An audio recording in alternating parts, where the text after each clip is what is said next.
Елімізде мүмкіндігі шектеулі жандардың қоғам өміріне толыққанды араласуына бағытталған инклюзивті саясат жүйелі түрде жүзеге асырылып келеді. Мемлекет үшін әр азаматтың құқығы тең, ал ерекше қажеттілігі бар жандардың қауіпсіз әрі еркін өмір сүруі басты басымдықтардың бірі.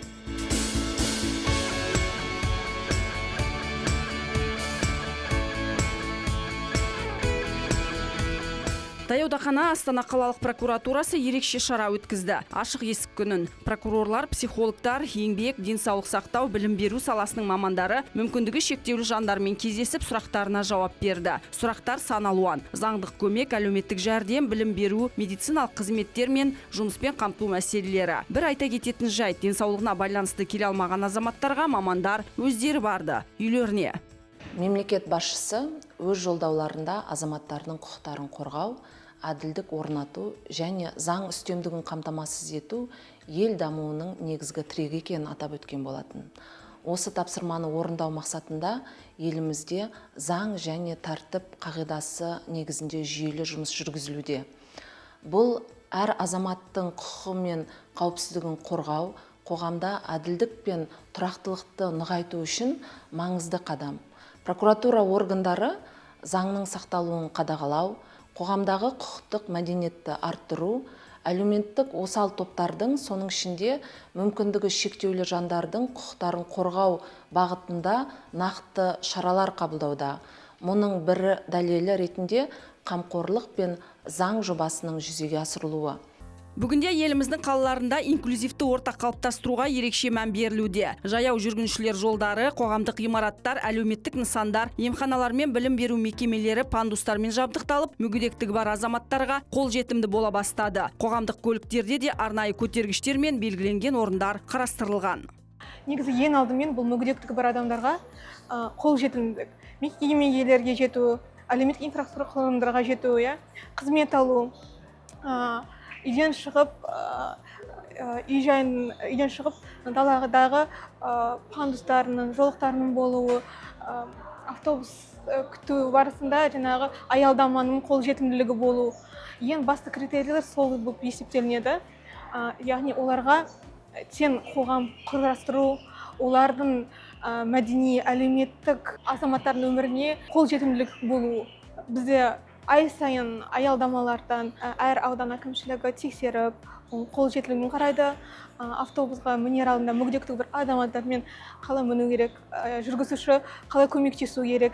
Соңғы 2 жыл ішінде Астана қаласында 2000-нан астам нысандарға тексеру жұмыстары жүргізілген. Бұдан өзге инватакси қызметінің көлік санымен қоса қызмет тәртібі де өзгерген. Мысалы, мүгедектігі бар адам бұрын инватаксиге бір күн бұрын тапсырыс берсе, қазір Яндекс.Го қосымшасы арқылы таксиді үйден шыға сала шақыру мүмкіндігі пайда болды. Бұл пилоттық жоба әзірге тек Астана мен Алматы қалаларында ғана іске қосылған. Салыстыру үшін айтсақ, мысалы былтыр елімізде инватакси қызметін 207,2 мың адам қолданса, биыл бұл сан 2 есеге ұлғайған.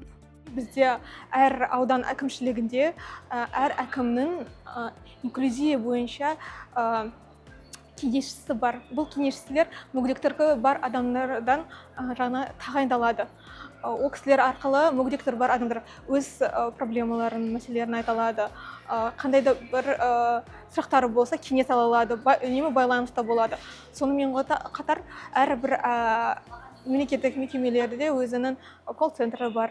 Ерекше жандарды жұмыспен қамтуда басты назарда. Мемлекеттік бағдарламалар аясында мүгедектігі бар азаматтарға арналған арнайы жұмыс орындары ашылып, қашықтан жұмыс істеу мүмкіндіктері кеңейтілуде. Кәсіптік оқыту мен қайта даярлау курстары олардың еңбек нарығына бейімделуіне жағдай жасап отыр. Астана қаласы бойынша статистикалық мәліметке сүйенсек, жыл басынан бері мансап орталығына 2046 адамнан өтініш кеп түскен. Оның 662-сі жұмыссыздар қатарында. 300-ден астам адам қоғамдық жұмыспен қамтылды. 26 жастар практикасы жобасымен, мүгедектігі бар 28 адам күміс жас жобасымен қатысқан. Ал 100-ден астам мүмкіндігі шектеулі адам тұрақты жұмыспен қамтылды. Бізге келгеннен кейін әрине олар жай келмейді, жұмыс іздеп келеді. Енді жай қарапайым адамға қарағанда мүмкіндігі шектеулі азаматтардың жұмысқа деген қабілеттілігі күштірек болады. Өйткені ол кісілер жай қарапайым адаммен бірдей жүргісі келеді. Енді біз әрине оларға әртүрлі жұмыстарды ұсына алмаймыз. Жаңда айтып өттім ғой басында, әркімнің мүгедектігі группасы әртүрлі болады. Соған арнайы сөйлесеміз. Біздің арнайы профориентаторымыз бар, мансап орталығымызда психологтарымыз бар. Солармен сөйлесіп, өздерінің жандағы қабілетіне, талабына, жандағы әртүрлі барьерлер болады. Сол барьерлерді ол кісілерді ренжітіп алмай, андай кемсіту жағын болмау үшін ол кісілерге жалақысына қарай, олардың тұрып атқан жеріне жақындау болсын деген сияқты жұмыстарды қарастырамыз. Қоғамның дамуы әр азаматтың мүмкіндігін бағалаудан басталады. Мүмкіндігі шектеулі жандардың кәсіп ашуы олардың әлеуетінің шексіз екенін дәлелдейді. Өйткені жыл өткен сайын өз кәсібімді ашсам деген грантқа үміткерлер қатары көбейіп келеді.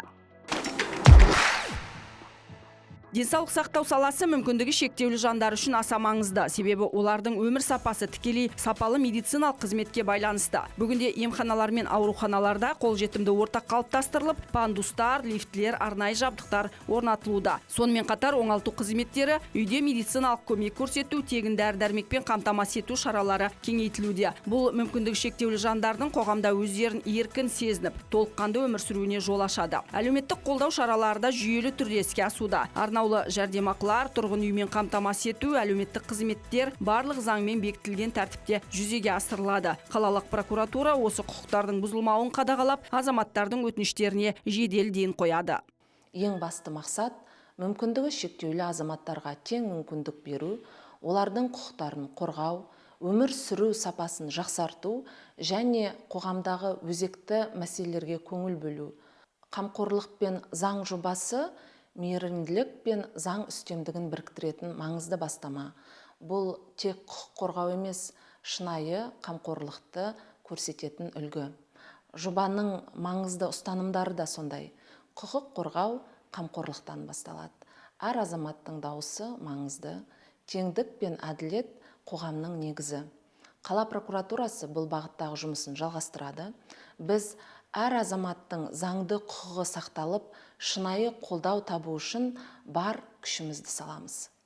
Ерекше жандарды әлеуметтік қорғау тек инфрақұрылыммен шектелмейді. Бүгінде олар үшін спорт арқылы оңалту мен әлеуметтендіру жұмыстары да кеңінен дамып келеді. Мүгедектігі бар азаматтар арнайы паралимпиадалық жаттығу орталықтарына барып, кәсіби жаттықтырушылардың жетекшілігімен тұрақты түрде жаттығу жасайды.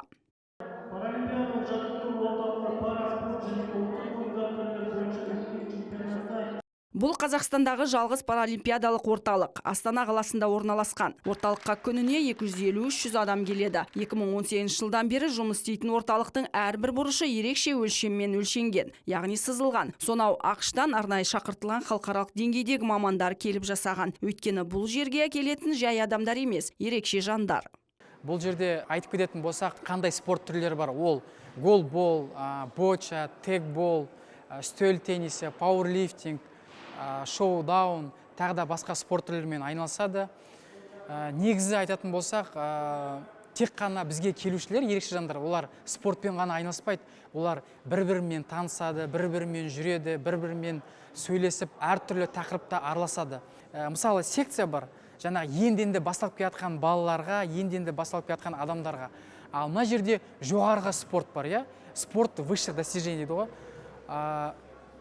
Жаңа енді басталып келатқан спорттар келген кезінде осы үлкен жаңағы пара спортшыларға қараған кезінде, Қазақстан Республикасының құрамасында болып жатқан пара спортшыларға қараған кезінде, жаңағы бізге келіп жатқан балалар, енді келіп жатқан спортшылар соларға қарап мотивация алады. Сол уақытта оларда өздерінде үлкен бір алдыда қойылған мақсат болады.